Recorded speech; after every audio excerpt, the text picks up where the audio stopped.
Hi hello welcome back to my channel. അപ്പോൾ നമ്മളിത് സംസാരിക്കാൻ പോകുന്ന ടോപ്പിക് എന്താണെന്ന് വെച്ചിട്ടുണ്ടെങ്കിൽ പൊതുവെ സ്ത്രീകളിൽ കാണപ്പെടുന്നതാണ്. അതായത് നമ്മുടെ കല്യാണം കഴിഞ്ഞിട്ടുണ്ടെങ്കിൽ നമുക്കൊരു യൂറിൻ ഇൻഫെക്ഷൻ പൊതുവെ എല്ലാവർക്കും വരാറുണ്ട്. അപ്പോൾ അതെന്തുകൊണ്ടാണ് എന്നുള്ളൊരു കാരണമാണ് നമ്മളിന്ന് സംസാരിക്കാൻ പോകുന്നത്.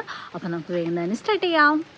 അതായത് നമ്മൾ കല്യാണം കഴിഞ്ഞിട്ടുള്ള നമ്മുടെ ആ ഒരു ഷോർട്ട് പീരീഡിൽ നമുക്ക് ഉണ്ടാകുന്ന യൂറിൻ ഇൻഫെക്ഷനെ നമ്മൾ പറയുന്ന പേരാണ് ഹണിമൂൺ സിസ്റ്റൈറ്റിസ്.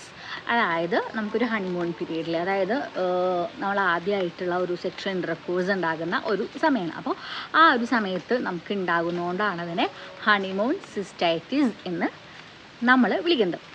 അപ്പോൾ അതെന്തുകൊണ്ടാണ് ആ ഒരു കാരണം എന്ന് വിചാരിച്ചിട്ടുണ്ടെങ്കിൽ നമ്മൾ അതായത് ഒരു ഇടവേളകളില്ലാതെ നമ്മൾ ഒരു സെക്ഷൽ ഇൻ്റർകോഴ്സ് ഉണ്ടാകുമ്പോൾ നമുക്കുണ്ടാകും.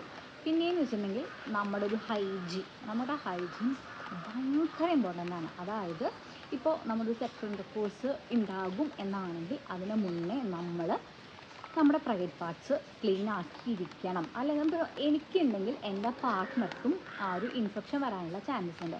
അപ്പോൾ അതുകൊണ്ട് തന്നെ നമ്മൾ ഒരു സെക്ഷൽ ഇൻ്റർകോഴ്സ് ഉണ്ടാകുന്നതിന് മുന്നേ നമ്മൾ നമ്മുടെ പ്രൈവറ്റ് പാർട്സ് ക്ലീൻ ആക്കിയിരിക്കണം. അപ്പോൾ അതിന് മുന്നേ ക്ലീൻ ആക്കിയാൽ മാത്രം പോരാ, ആഫ്റ്റർ സെക്സും നമ്മൾ നമ്മുടെ പ്രൈവറ്റ് പാർട്സ് നല്ല രീതിക്ക് ക്ലീൻ ചെയ്യണം. നല്ല രീതിക്ക് വെള്ളം ഒഴിച്ചിട്ട് നമ്മളവിടെ കഴുകണം. അപ്പോൾ നമ്മളിത് എങ്ങനെ കഴുകേണ്ടതെന്ന് വെച്ചിട്ടുണ്ടെങ്കിൽ നമ്മൾ ഫ്രണ്ടിൽ നിന്ന് ബാക്കിലോട്ടാണ് നമ്മൾ എപ്പോഴും ക്ലീൻ ചെയ്യേണ്ടത്, അല്ലാതെ ബാക്കിൽ നിന്ന് ഫ്രണ്ടിലോട്ടല്ല. കാരണം നമ്മൾ ബാക്കിൽ നിന്ന് ഫ്രണ്ടിലോട്ട് നമ്മൾ ക്ലീൻ ചെയ്യുമ്പോൾ അതായത് നമ്മുടെ ബാക്ക് ഒരുപാട് ഇൻഫെക്ഷൻസ് മീൻസ് ബാക്ടീരിയാസ് ഉണ്ടായിരിക്കും. അപ്പോൾ അത് നമ്മുടെ യോനി ഭാഗം വഴി ഉള്ളിലേക്ക് കടന്നിട്ട് ഇൻഫെക്ഷൻസ് വരാനുള്ള ചാൻസസ് ഉണ്ട്. അപ്പോൾ അതുകൊണ്ടാണ് നമ്മൾ ഫ്രണ്ട് ടു ബാക്ക് എന്ന രീതിക്കാണ് നമ്മളെപ്പോഴും ക്ലീൻ ചെയ്യേണ്ടത്. അപ്പോൾ നമ്മൾ ഹൈജീൻ ഭയങ്കര ഇമ്പോർട്ടൻ്റ് ആയിട്ടൊരു കാര്യമാണ്. നമ്മളൊരു സെക്ഷൽ ഇൻ്റർകോഴ്സ് ഉണ്ടാകുകയാണെങ്കിൽ നമ്മൾ ഉണ്ടാകുന്നതിന് മുന്നും ഉണ്ടാകുന്നതിന് ശേഷവും നമ്മളിവിടെ ക്ലീൻ ചെയ്യണം.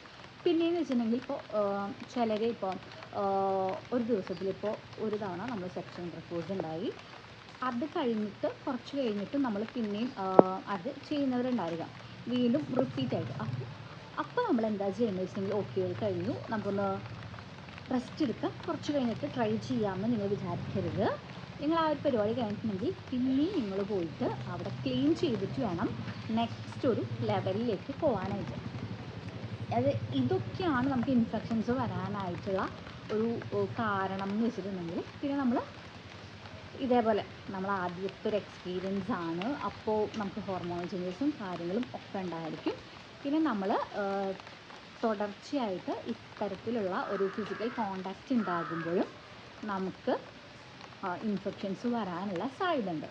അതായത് നമ്മൾ കല്യാണം കഴിഞ്ഞിട്ട് നമ്മളൊരു സെക്ഷൽ ഇൻ്റർകോഴ്സ് ഉണ്ടാകുമ്പോൾ അതുവരെ എന്താ പറയുക, അത്തരത്തിലുള്ളൊരു ആക്ടിവിറ്റി ഇല്ലാതിരിക്കുകയും നമ്മുടെ ആ ഒരു പ്രൈവറ്റ് പാർട്ടിൻ്റെ അടുത്തേക്ക് വേറൊരാളുടെ ഒരു പ്രൈവറ്റ് പാർട്ട് വരികയും അങ്ങനെയൊക്കെ ചെയ്യുമ്പോഴാണ്, അതായത് അവിടെ ഒരു എന്താ പറയുക, ഒരു സ്കിന്നും നമ്മളിങ്ങനെ കൂടിയിരിക്കുന്ന ഒരു സിറ്റുവേഷൻ ആണല്ലോ. അപ്പോൾ അതുകൊണ്ട് തന്നെയാണ് നമുക്ക് ഇത്തരത്തിലുള്ള ഇൻഫെക്ഷൻസ് ഉണ്ടാവാനായിട്ടുള്ള സാധ്യത. അപ്പോൾ നമ്മുടെ ഒരു മൂത്രമൊഴിക്കുന്നതിൻ്റെ അവിടെ മാത്രമായിട്ടല്ല, നമ്മുടെ എന്താ പറയുക, മൊത്തത്തിലുള്ള ആ ഒരു പ്രൈവറ്റ് പാർട്ടിൽ തന്നെ ഒരുപാട് ബാക്ടീരിയാസും കാര്യങ്ങളും ഒക്കെ ഉണ്ടാകാനുള്ള ചാൻസസ് ഉണ്ട്. അപ്പോൾ അതുകൊണ്ടാണ് നമ്മൾ നല്ല ഹൈജീനായിട്ട് ഇരിക്കണം എന്ന് പറയുന്നത്. പിന്നെ നമ്മൾ ഡെയിലി ഒരു 3 ലിറ്റർ വെള്ളമെങ്കിലും നമ്മൾ കുടിച്ചിരിക്കണം. കുടിച്ചിട്ടില്ലെങ്കിൽ നമുക്ക് വരാനുള്ള ചാൻസസ് ഉണ്ട്. നമുക്ക് ഇപ്പോൾ എന്താ പറയുക, നമുക്കൊരു ഫിസിക്കൽ ഒരു അറ്റാച്ച്മെൻറ്റ് കഴിഞ്ഞിട്ടുണ്ടെങ്കിൽ നമുക്ക് നല്ലോണം ഡീഹൈഡ്രേഷൻ ഉണ്ടാവാനുള്ള ചാൻസസ് ഉണ്ട്. അപ്പോൾ അതുകൊണ്ട് തന്നെ നമ്മൾ ഡെയിലി ഒരു 3 ലിറ്റർ വെള്ളം എന്തായാലും കുടിച്ചിരിക്കേണ്ടത് വളരെ അത്യാവശ്യമാണ്. അപ്പോൾ നമ്മളൊരു സെക്ഷൽ ഇൻ്റർകോഴ്സ് കഴിഞ്ഞിട്ടുണ്ടെങ്കിൽ നിങ്ങൾ വെള്ളം കുടിക്കുക എന്നുള്ളതും ഭയങ്കര ഇമ്പോർട്ടൻ്റ് ആയിട്ടുള്ള കാര്യമാണ്. ഒരുപാട് പേർക്ക് അത് അറിയില്ല, പക്ഷെ അതും നമ്മൾ നല്ല രീതിക്ക് ശ്രദ്ധിക്കണം. നമുക്ക് ഡീഹൈഡ്രേഷൻ ഉണ്ടാകുന്ന ഒരു സമയമാണ്. അപ്പോൾ പുരുഷനാണെങ്കിലും സ്ത്രീ ആണെങ്കിലും നമ്മൾ വെള്ളം കുടിക്കുക. അപ്പോൾ നമ്മുടെ നാട്ടുമ്പുറങ്ങളിലൊക്കെ പറയും, അപ്പോൾ അതായത് നമ്മൾ കല്യാണം കഴിച്ച് വരുമ്പോൾ നമുക്ക് കുറച്ച് കഴിയുമ്പോൾ യൂറിൻ ഇൻഫെക്ഷൻ വരുമ്പോൾ അത് പിന്നെ കല്യാണം കഴിഞ്ഞുകൊണ്ടല്ലേ എന്നിങ്ങനെ പൊതുവേ നമ്മൾ പറയാറുണ്ട്. പക്ഷേ ഇതിൻ്റെ കറക്റ്റായിട്ടുള്ള റീസൺ എന്താണെന്ന് വെച്ചിട്ടുണ്ടെങ്കിൽ ഇതാണ്. അത് ഭയങ്കര സിമ്പിളായിട്ടുള്ള റീസണാണ്. അപ്പോൾ നമ്മളിതൊക്കെ ഒന്ന് ശ്രദ്ധിക്കുക. നമ്മുടെ ഒരു പേഴ്സണൽ ഹൈജീൻ ആണെങ്കിലും അവരുടെ അടുത്താണെങ്കിലും ഇപ്പോൾ നിങ്ങൾക്ക് പറ്റാത്ത കാര്യങ്ങളുണ്ടെങ്കിൽ അവരുടെ അടുത്ത് സംസാരിക്കുക, ഓപ്പണായിട്ട് സംസാരിക്കുക. ക്ലീൻ ചെയ്യണം, എനിക്ക് ഇന്ന കാര്യങ്ങളുണ്ട് എന്നുള്ളത് നമുക്ക് ഓപ്പണായിട്ട് സംസാരിക്കുക. നമ്മളിങ്ങനെ മനസ്സിൽ വെച്ചുകൊണ്ടിരിക്കേണ്ട ആവശ്യമില്ല.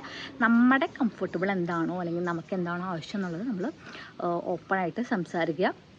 കാരണം പേഴ്സണൽ ഹൈജീൻ ഞാൻ പറഞ്ഞു ഭയങ്കര, പ്രത്യേകിച്ച് ഒരു സെക്സ് എന്നൊക്കെ പറയുമ്പോൾ നമ്മൾ ഭയങ്കരമായിട്ട് ഒരു ഹൈജീൻ കാത്തു സൂക്ഷിക്കേണ്ട ഒരു ആവശ്യമുണ്ട്.